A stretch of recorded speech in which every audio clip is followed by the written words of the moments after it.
Welcome all. Today's class is about projection of solids. We can discuss two problems in projection of solids. Both problems are coming under the category of general cases of solids inclined to HP. First question is general cases of solids inclined to HP, and the second one is solids inclined to VP. These are the two different categories of solids we are discussing in this particular class. Then for the reference, already discussed these dimensional parameters of different solids. This top face, base, rectangular face, long edge, etc. in the case of square prism. Then in the case of square pyramid, slant edges, apex, triangular face, then base, etc. And in the case of cone and cylinders, there is generators, and that generators are the imaginary lines generating curved surface of the cylinder and cone. Then we have discussed various types of solids, truncated solids, then frustum of a cone, frustum of a pyramid, etc. Then in this particular problem, we will look into the projection of solids, that in which solids are inclined to particular reference plane. Problem number 2.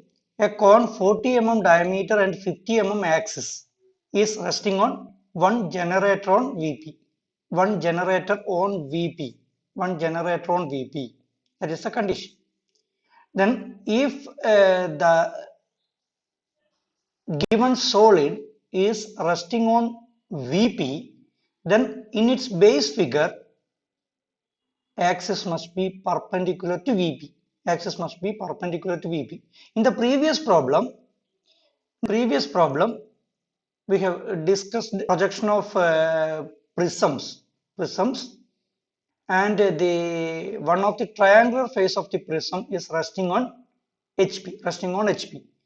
In that case, the base figure or the first pair of figures, plan and elevation, must be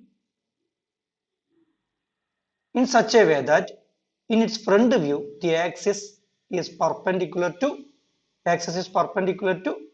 XY line, or axis is perpendicular to HP. In that case, the solid's axis is perpendicular to HP. Here in this particular case, the solid is resting on one of its generator on VP, so that a solid is resting on VP. So in this case, in the base figure, the axis must be perpendicular to VP. Then these are the solution steps. First, we have to draw the XY line. Then the front view of the object. Axis is perpendicular to VP means in its front view, the cone is represented as a circle. And we have to divide. We have to divide the circle into minimum 8 equal parts.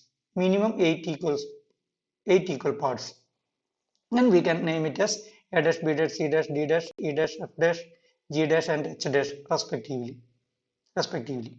Then in its top view, axis must be perpendicular to VP. Here in top view, point A is visible. Then we can represent this point as point A. Then in top view, point H visible but B invisible. That means H visible and B must be in bracket. Similarly here, G visible, axis point P invisible and C invisible. That means P and C both are in bracket. Here F visible in top view, F visible, then D invisible. D must be in bracket. Here E visible. We can represent that base circle in xy line, then we can represent the axis height as 50 mm. 50 mm axis height, we can represent that axis height as OP, and that OP must be perpendicular to xy line. Then we can complete the front view, and we can draw the generators. These are the generators, and the outermost generators must be in thick line. That is the boundary. But there is no peculiarity between this particular generator EO and FO. All generators are equal, but the outermost edges of the solid, here there is no edge, but outermost boundary of the solid must be in thick line. That is the condition. Here again, that the outermost boundary means that the circle must be in thick line. Then in the secondary figure, this any one of the generator, here the generator EO or AO must be on XY line.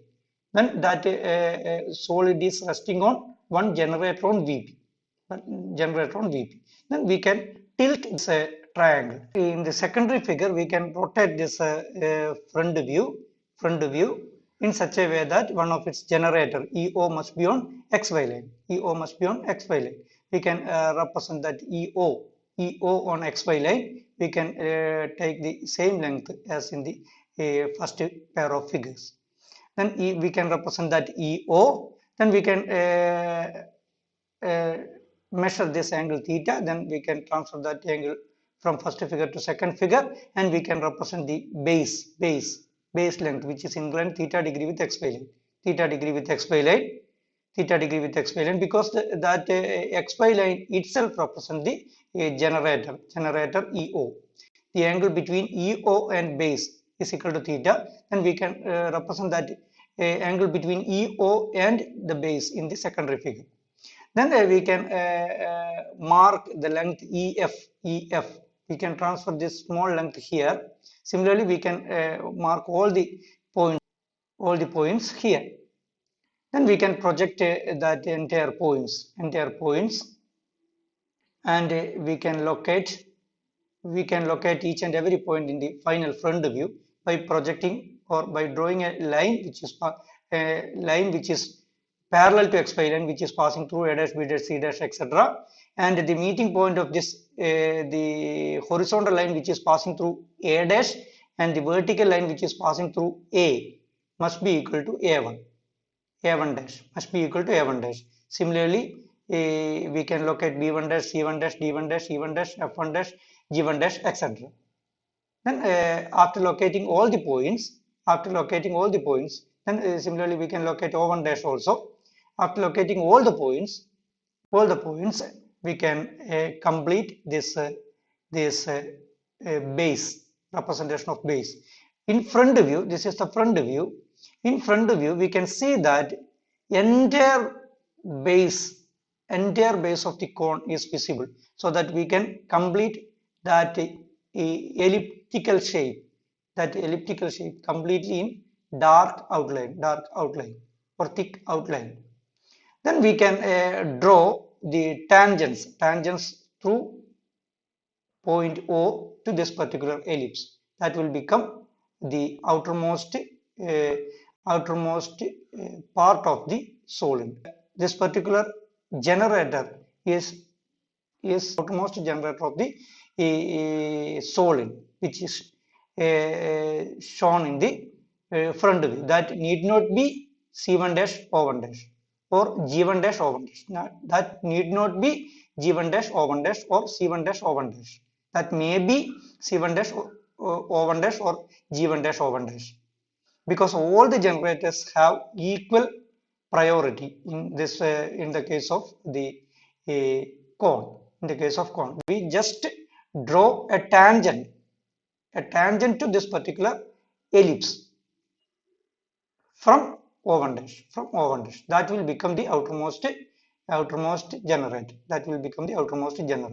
And finally, we can represent that axis by using a chain line, P1 dash O1 dash. That is the final view. We can use here in the secondary figure, we can use the notation as A1, B1, C1, D1, E1, E1, F1, G1, H1, P1, and O1.